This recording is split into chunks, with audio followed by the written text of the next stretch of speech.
Sable, what happens when an abusive ex polices your life by punishing any man who even notices you until you date someone he can't scare? Leaving Thayer Ravelock didn't end the abuse, it changed its shape. The day after I moved, a stranger smiled at me in Target, and 2 hours later, Thayer was pounding on my new door like my freedom offended him. Then it became a pattern, a barista's friendly small talk, 4/tires, a guy at Ash and Iron Fitness asking a normal question, Thayer in his face by the parking lot. He didn't need to hit me to shrink me. He just made sure men around me suffered until I stopped smiling, stopped going out, stopped living in public. 2 years later, my laptop died mid-deadline. I ran into Kestrel Circuit Repair and met Dorian Kestrel. He was the first man Thayer couldn't intimidate, and I finally breathed without counting exits. Take me to the first moment you realized Thayer could still reach you after you left. It was the morning after I moved into my own place in Redfern Hollow. I went to Target for trash bags and soap, trying to feel normal. In the cleaning aisle, a guy my age smiled, just polite, and I smiled back. 2 hours later, Thayer was at my new door. I still don't know how he found my address. He pounded so hard I thought the frame would split. "I saw you," he shouted like a stranger's smile was treason. I stayed behind the door and called the police with shaking hands. When the officers arrived, he flipped into charm, smiling, apologizing, calling it a misunderstanding. They told us both to move on. I watched their cruiser leave and realized my new home wasn't safety, just a new stage for him. After that first visit, once he knew you'd call the cops, how did he adapt? He stopped exploding at me and started targeting the men around me. The second time was a coffee shop near my office. The barista was 19, sweet and chatty, asking about my day while he made my latte. I answered politely, thinking the crowd meant safety. I didn't notice Thayer until I caught him in the corner, watching like he'd been there the whole time. I left fast, stomach tight. Later, that kid ended his shift and walked to his car. All 4 tires were slashed. He never connected it to me. He just looked stunned, like the world had turned mean for no reason. I wanted to warn him, but I sounded insane.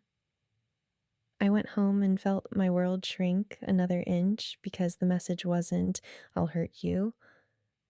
It was, "I'll hurt others until you disappear." When did you realize it wasn't random? This was intimidation and designed to control your whole social world. The third time made it undeniable. At Ash and Iron Fitness, a guy asked if I was finished with a machine. That was it. Gym etiquette. I nodded, stepped away, and felt my skin crawl before I understood why. Later, I heard he'd been followed to his car. Thayer got in his face and told him to stay away from me, or he'd regret it. The guy came back inside, furious, and reported it. Staff pulled security footage and saw Thayer clearly. They banned him from the property, but the ban didn't stop him. It only taught him to wait farther out, where rules couldn't reach. I watched men learn to fear me without knowing why, and that's how he controlled me without touching me. He made my presence expensive, so people stopped standing near me. 2 years is a long time to live under a shadow. Why did it stay so hard to make anything stick legally? Thayer was careful in a way that felt studied. I tried for a restraining order, but he learned loopholes fast. He rarely touched me and rarely sent anything I could save. He aimed at the men around me, and when police asked questions, it was always just short of proof. Tires get slashed in lots with no cameras. Threats happen beside cars where words disappear into traffic. If someone confronted him, he'd smile and say it was a misunderstanding, that emotions were high, that I was dramatic. He always had an alibi, a reason, or just enough deniability that nothing stuck. Meanwhile, I lived like evidence was my only friend. I documented and documented, but it felt like shoveling snow in a blizzard. Necessary, endless, and lonely. People say just run. Why did you stay, and what did staying cost you? Everyone had advice that sounded logical from the outside. Friends told me to move cities. My mom begged me to come back to Ohio. But I had a job in Redfern Hollow, my apartment, my routines. Small things that felt like mine. Why should I be the one to disappear when he was the problem? So I stayed and I became invisible anyway. I stopped going out at night. I stopped dating. I stopped smiling at strangers because a smile had become a spark near gasoline. I left my apartment only for work and grocery runs, and even then I kept my head down. I was 25 and living like a prisoner who paid rent. I planned routes, checked mirrors, measured crowds like threats. My world got smaller by choice, which is the cruelest kind. What finally disrupted that routine? What cracked the prison open? A deadline and a dead laptop. That's what broke the rhythm. My computer died mid panic, and I ran 2 blocks to Kestrel Circuit Repair, close to tears. Behind the counter was Dorian Kestrel. 6'5", functional muscle, scars, a crooked nose, calm that didn't match his size. He should have terrified me, but his voice was gentle. I blurted out everything. My deadline, my shaking hands, my fear of being late, my fear of being seen. He didn't rush me. He checked the laptop, said he could fix it in an hour, and told me to grab coffee next door. I wanted to warn him about Thayer, but the deadline was screaming. I thanked him and left, bracing for retaliation. For the first time in years, I'd spoken to a man without flinching, and my body noticed. When you came back, what made Dorian feel different, safer than the men Thayer used to target? Dorian handed my laptop back like it was nothing, like crisis didn't impress him. He refused to charge labor, only the part, called it a first-time discount, and slid me a card like he expected my life to include return visits. I should have taken the win and vanished, but something about him felt safe. Maybe because he was so big I couldn't picture Thayer bullying him. I stepped outside and made it half a block before I saw Thayer across the street, leaning against a building, watching me. Our eyes met, and he smiled. Not friendly, a warning. I walked faster, sick with dread, convinced Dorian would pay for helping me.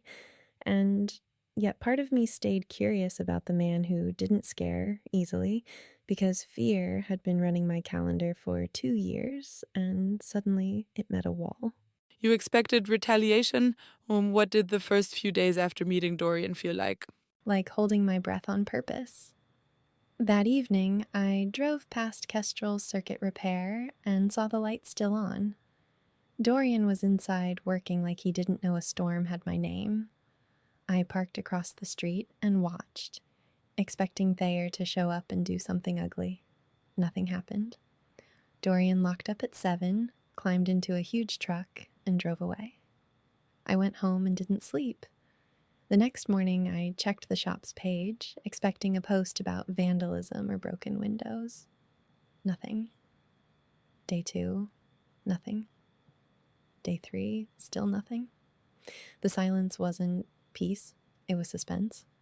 I hated that my brain was trained to look for harm, but I couldn't unlearn it overnight. And that's what abuse does. It teaches you to treat calm like a trap. The Saturday market. Why was that day a turning point for you? I hadn't been to the Redfern Hollow Saturday market in over a year.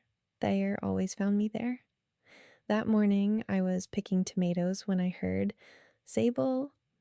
Dorian was behind me in a tank top, carrying a reusable bag, built like a wall, but smiling like it cost him nothing.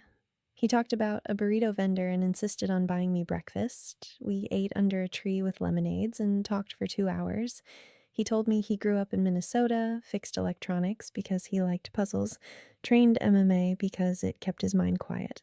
When he said he'd had 12 fights, he didn't brag. He said, "Discipline matters." I listened and realized I wasn't scanning for exits. That's when I understood how starved I'd been. Not for romance, but for a moment of normal breathing in public. When did you tell Dorian the truth about Thayer, and what did you think he'd do with it? At the end of that market day, Dorian asked for my number like it was the simplest thing. I hesitated so long, the silence felt loud. Every instinct screamed that giving him access to me meant giving Thayer a new victim. But I was tired of living like my life was a crime scene. I gave him my number. That night, he texted, thanked me for the morning, asked me to dinner. I stared at my phone for 10 minutes before replying that I had to tell him something first.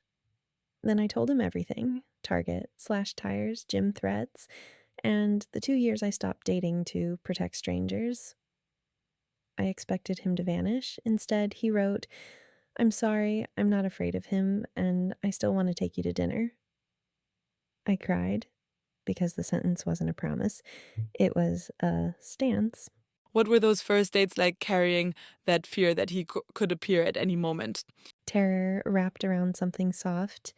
We went to a little Italian place downtown, and I spent the whole meal scanning faces, waiting for Thayer's eyes to pin me.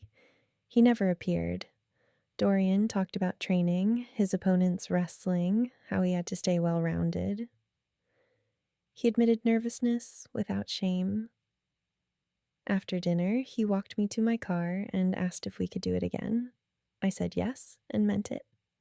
2 dates a week became 3, then 4. He never rushed my body, never tried to bargain with my fear. He stayed consistent, like he understood trust is built in repetitions.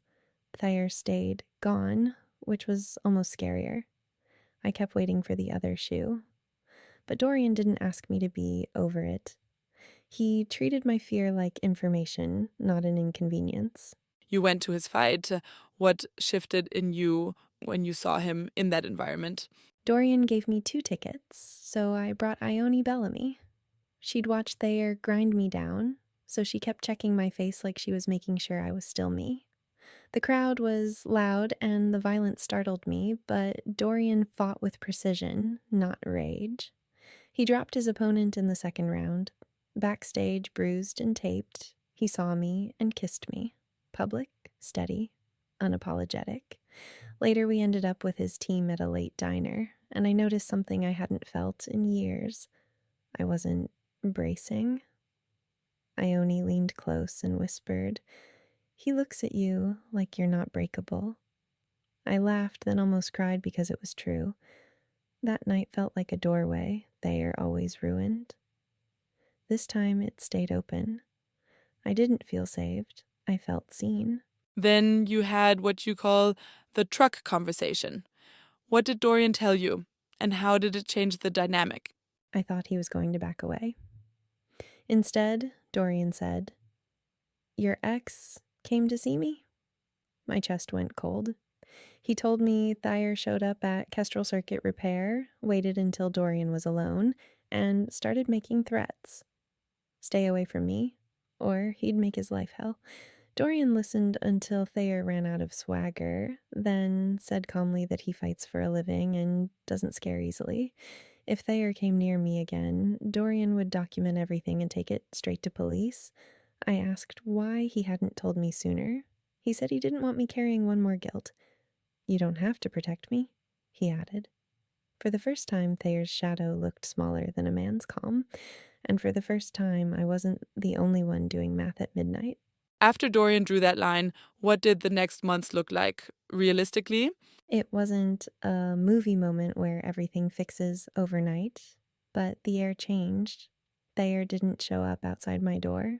No slash tires, no strangers punished for saying hello. Dorian kept it practical, walked me to my car, checked in without hovering, asked what made me feel secure instead of deciding for me. 2 of his training partners installed cameras at my apartment entrance, and suddenly I had proof instead of only fear. I started going back to the Saturday market. I started accepting invitations again, even if I stayed near the edges at first. Safety didn't arrive like a sunrise, it came like a dimmer switch, click by click. I still flinched at footsteps, but I also started laughing without checking the room first. I let him keep a toothbrush at my place, then a spare key, then his shirts, tiny proofs that I expected tomorrow. When the danger quieted down, what tested the relationship that wasn't there but still hurt? The quiet made room for my own damage to speak. One night, Dorian was late picking me up because training ran long. 20 minutes became 40, and my body reacted like Thayer was outside my door again. I called him 6 times, then hated myself for it. When he arrived, sweaty and apologetic, I snapped, accused him of not taking my fear seriously. His face tightened, but he didn't match my volume. He said, "I'm sorry, I should have texted, but I'm here, and I'm not him." Then he asked what I needed, not what I wanted to punish him with. I cried in the parking lot. We set rules: one text if he's delayed, one code word if I'm spiraling, no silent guessing. That night taught me something sharp. Love isn't the absence of triggers. It's how you repair without turning each other into villains. Was there a moment you got yanked backward fast where you felt the old fear flood in? It hit me on a sunny patio. Dorian and Ione were with me, laughing about nothing, when I saw a man across the street with Thayer's posture. My throat closed. My hands went numb. I couldn't hear the conversation anymore, just the roar in my ears. Ione noticed first. She touched my wrist and said my name like an anchor. Dorian didn't demand explanations. He slid his chair closer, kept his voice low, and asked, "Do you want to leave, or do you want to sit and breathe?" I chose leave.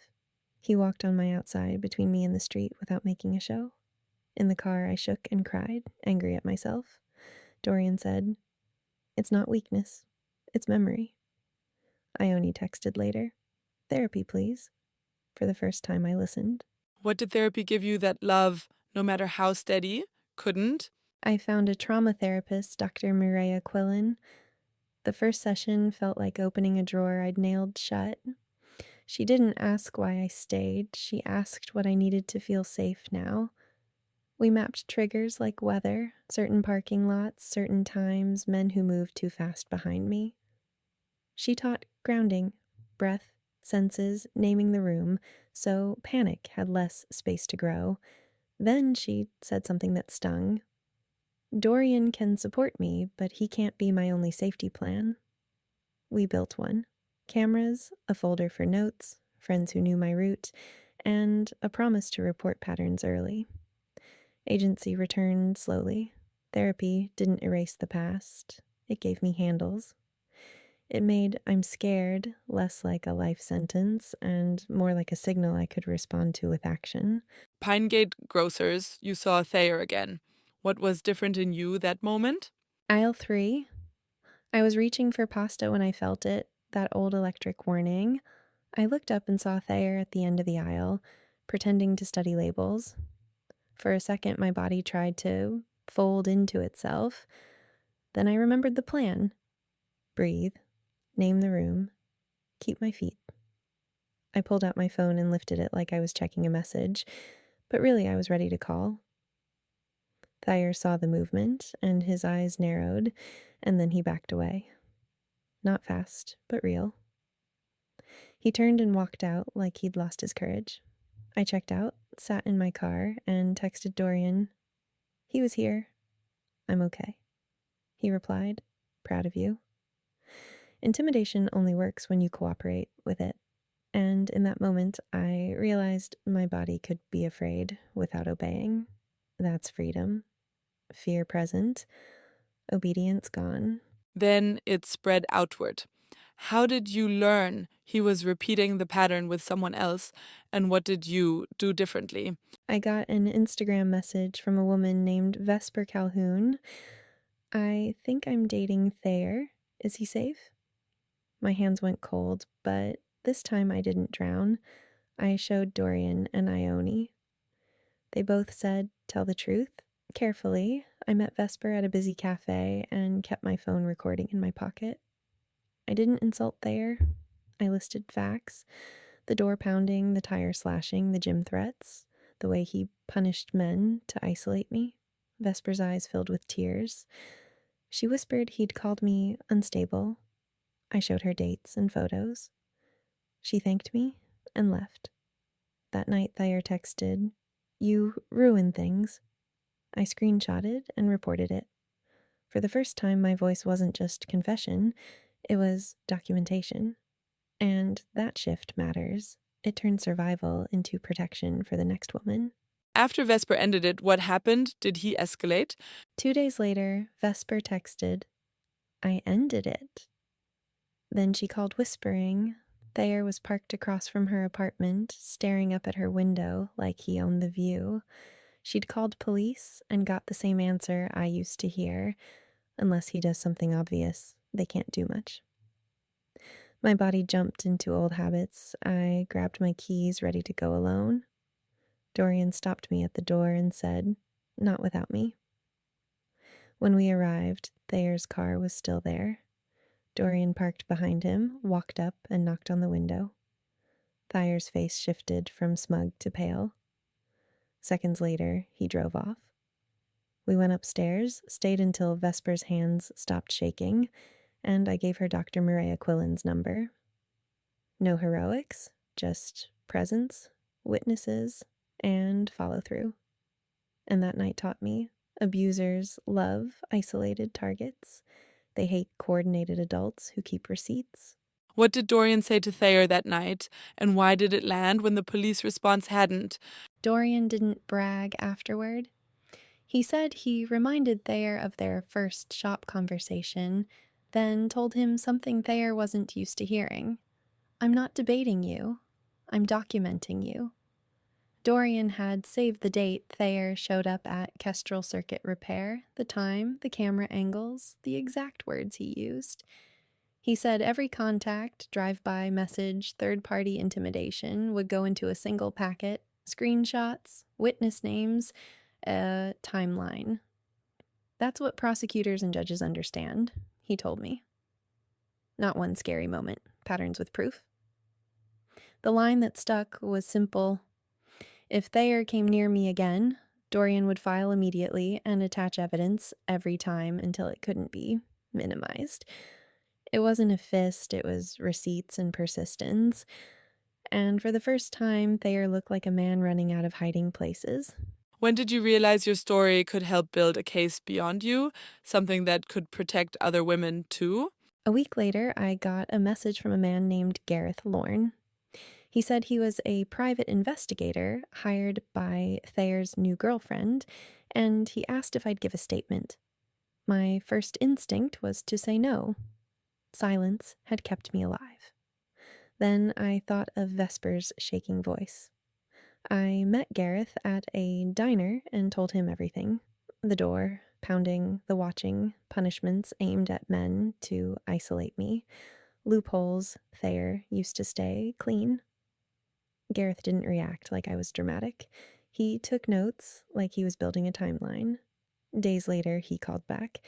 He'd found other women with the same pattern. Vesper agreed to speak too. For the first time, Thayer's behavior looked less like my private nightmare and more like a repeatable method, one that could be proven. That's what abusers fear most: a chorus, not one story, many, aligned. You weren't just surviving anymore. What did rebuilding a home with Dorian look like, day to day? 4 months in, we decided to stop living inside my trauma. Dorian had a small place near Kestrel Circuit Repair. I had the apartment where I listened for footsteps.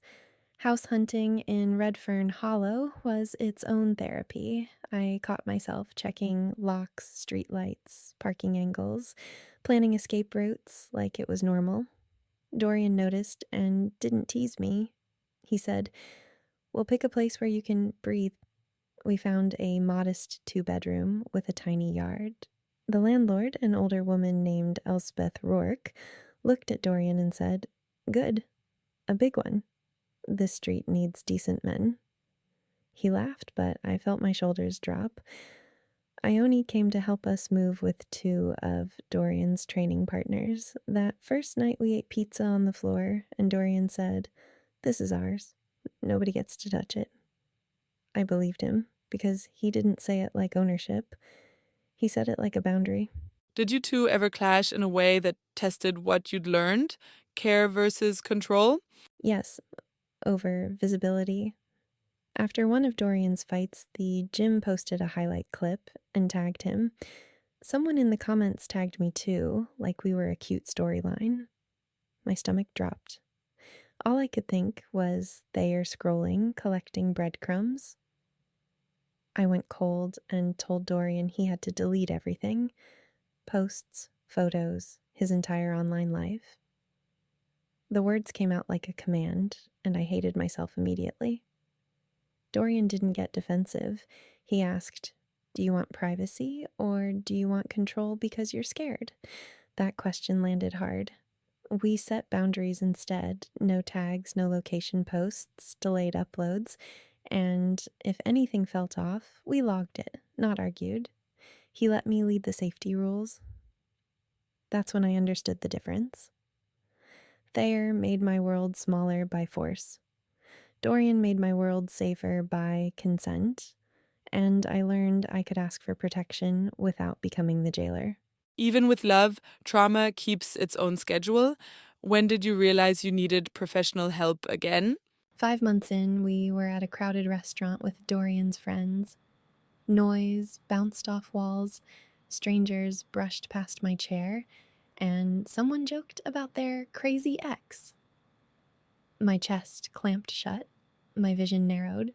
I excused myself, locked into a bathroom stall, and tried breathing drills I'd forgotten. They didn't work. Ione found me on the floor and sat beside me, repeating, "You're safe, he's not here." When Dorian came, he didn't interrogate me. He told his friends we were leaving and drove me home without making it a scene. In bed, I apologized for ruining dinner. He said, "You didn't ruin anything. Healing isn't linear." The next day, he asked me to call Dr. Mireya Quillen again, and this time I did. Therapy wasn't a punishment. It was maintenance, like training for a body that still flinched. That's what recovery is, not a finish line, a practice.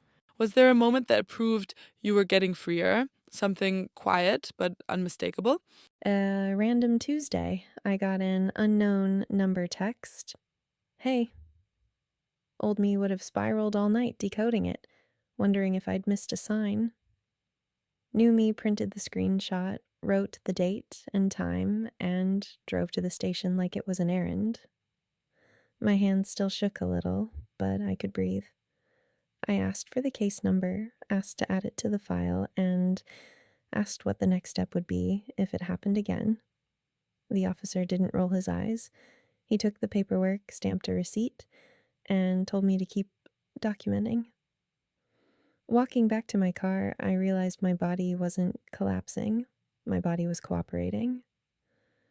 I texted Dorian, added it to the record, "I'm okay." He replied, "That's power." It wasn't glamorous, it was adult, and it changed my brain. I wasn't begging for safety, I was building it. Dorian's fighting career kept threading through your recovery. What did his biggest win mean to you personally? Before the regional title fight, Dorian took my hand at the Saturday market and said, "Strength isn't how hard you hit.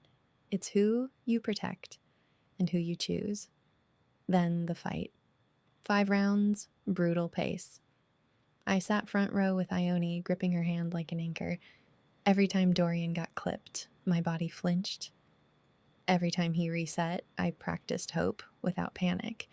In the 5th round, he landed a clean combination and dropped his opponent. The ref waved it off. The place erupted. I screamed until my throat burned and cried happy tears I didn't know I still had. Backstage, bruised and grinning, Dorian said, "We did it." I started to correct him, then realized he was right. His courage steadied me, and my presence steadied him.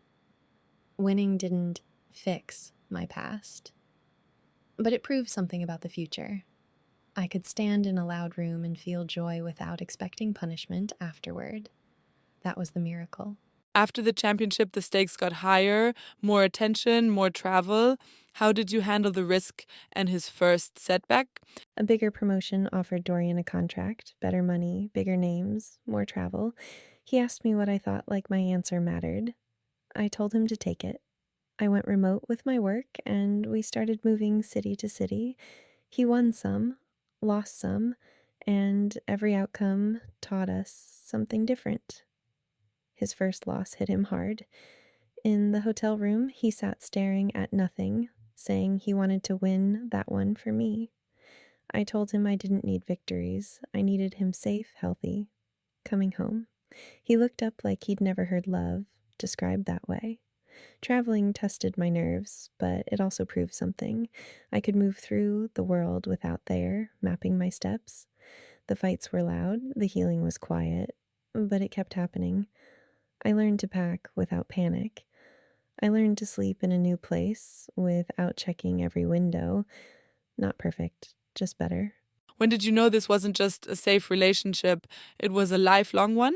6 months into the new contract, we were in a Cedarland Suites room in Saguaro Crest, Arizona, the night before his fight. Dorian sat on the edge of the bed and pulled a small box from his gym bag. He admitted he'd carried the ring from city to city, waiting for a perfect moment. "There isn't one," he said. "There's just us." The ring was simple. No flash, just steady, like him. I couldn't speak. I nodded and started crying. He slid it on, and we both cried. Pure relief. The next night, he won by decision and introduced me as his fiancée. Driving back to Redfern Hollow later, I stared at my hand and realized my life had shifted from fear management to future making. It wasn't that danger vanished, it was that my decisions weren't made around Thayer anymore. I was choosing a life that expanded me, and Dorian was choosing to meet me there without rushing me.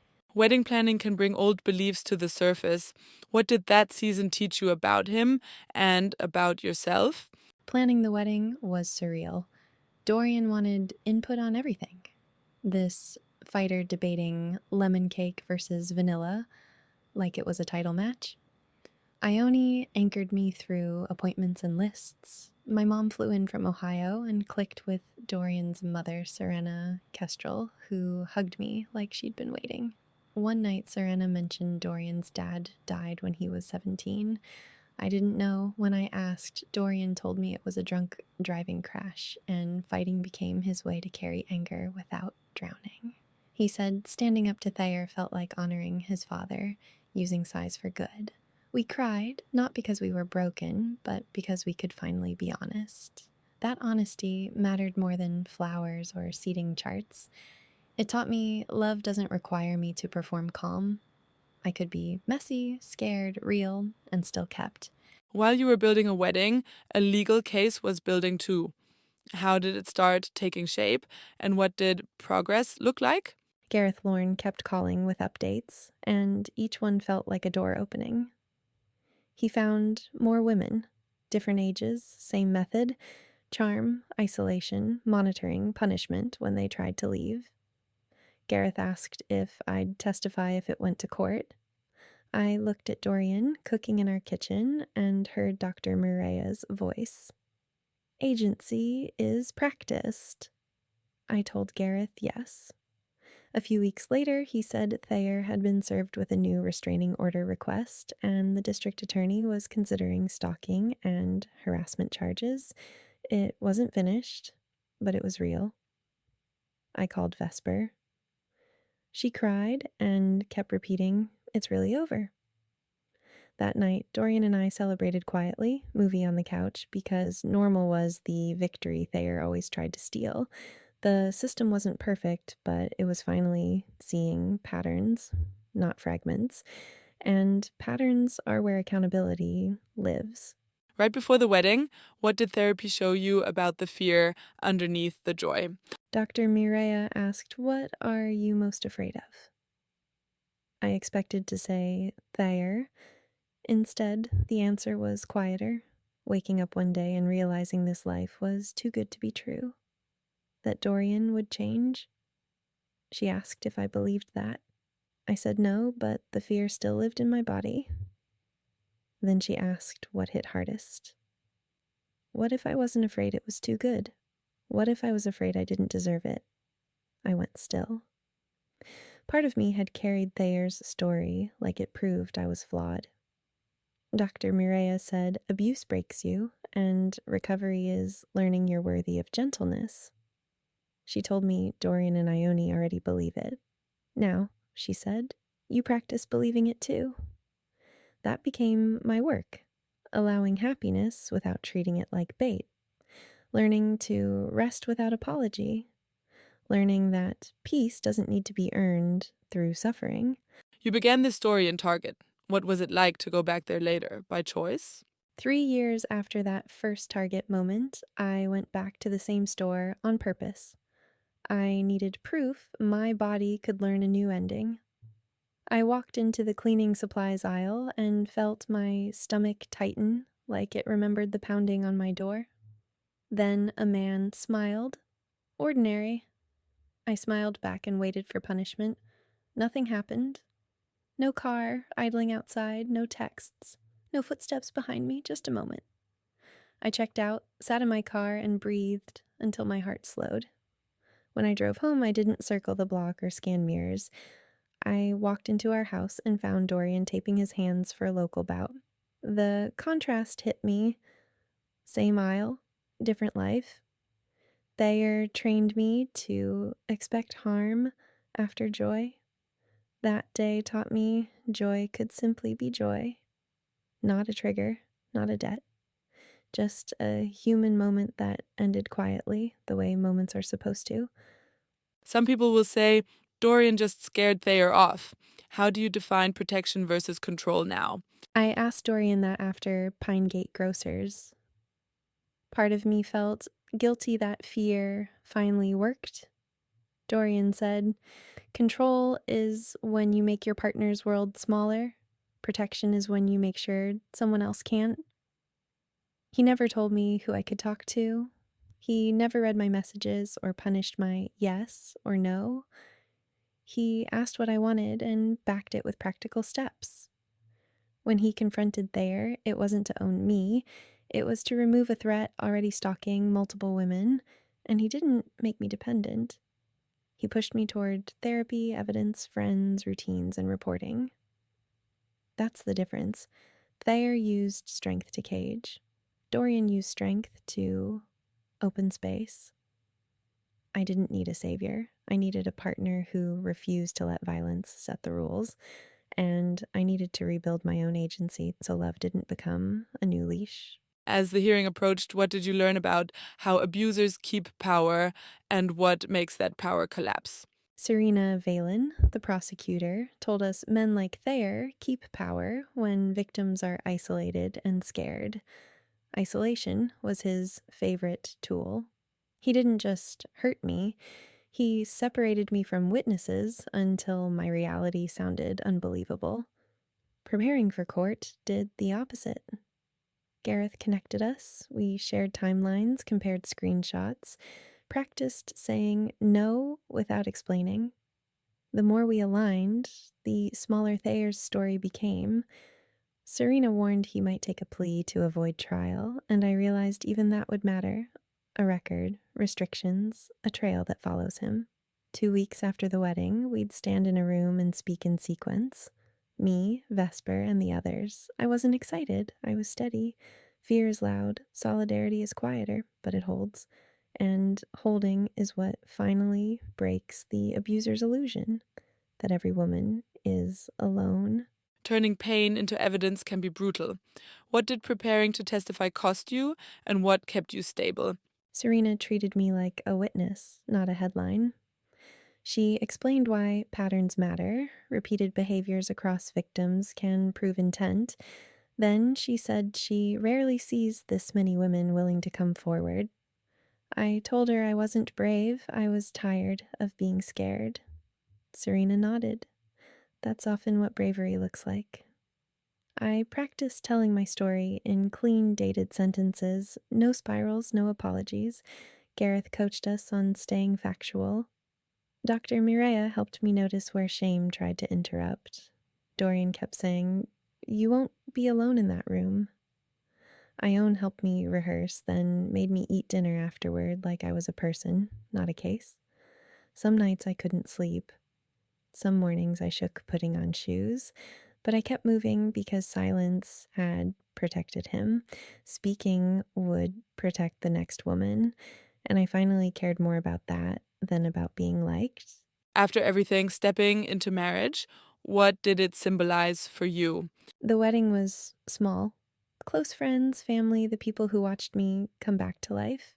When I signed my new name, Sable Kestrel, it didn't feel like losing myself. It felt like choosing the version of me who survives and still believes in tenderness. I didn't expect Thayer to show. His world had shrunk to lawyers and compliance rules, and mine had expanded into joy. After the ceremony, Dorian held my hand and whispered, "We're going to build solid." Our honeymoon was in Minnesota, so I could see where he grew up and visit his father's grave with him. Standing there, I understood. We weren't erasing pain. We were placing it in the past where it belongs. The chapter ended without drama. It ended with paperwork, testimony, boundaries, and a vow. I will not live small again. When you look back at that 2 year prison, what do you wish people understood about fear? I wish people understood fear is not agreement. Fear is a leash. I wasn't choosing to be controlled. I was calculating survival in a system designed to punish me for existing. They made other people pay for being kind to me, so I learned to make myself unnoticeable to protect strangers. That's not romance. That's terrorism in miniature. I wish people understood how exhausting it is to live on alert, planning routes, checking mirrors, measuring crowds, editing your face so you don't spark rage. And I wish they understood why leaving isn't a single act, it's a long series of steps: documentation, allies, therapy, boundaries, evidence, and repetition. Dorian didn't fix me. He helped create a safe environment where I could fix parts of myself with professional help. Ione didn't save me. She stayed close enough that I could tell the truth without collapsing. Recovery wasn't a glow up, it was rebuilding a nervous system, brick by brick. If you could leave people with one final truth about surviving someone like Thayer, something practical, what would it be? I won't say abuse made me stronger. That's a lie in comfort clothing. Abuse breaks you, and then you work to put yourself back together. What saved me wasn't one moment, it was a chain of choices: leaving, documenting, telling the truth to Vesper, agreeing to Gareth's timeline, meeting Serena, returning to Dr. Mireya, letting Ione sit on the floor with me, letting Dorian love me without owning me. Thayer took years and then tried to take my future by turning my fear into a fence. The fence fell when I stopped standing alone inside it. If you're living this, pick one safe person, start a log, save screenshots, report patterns, build your chorus. Your story can become evidence. Sable, thank you for sharing this so clearly. If any part of this felt familiar, control, intimidation, isolation, don't wait for a perfect moment. Tell one safe person, document what you can, and get professional support if it's available. You deserve safety that doesn't require you to disappear. If this story helped you name what you've been living, keep watching and support Broken Relationship Tales.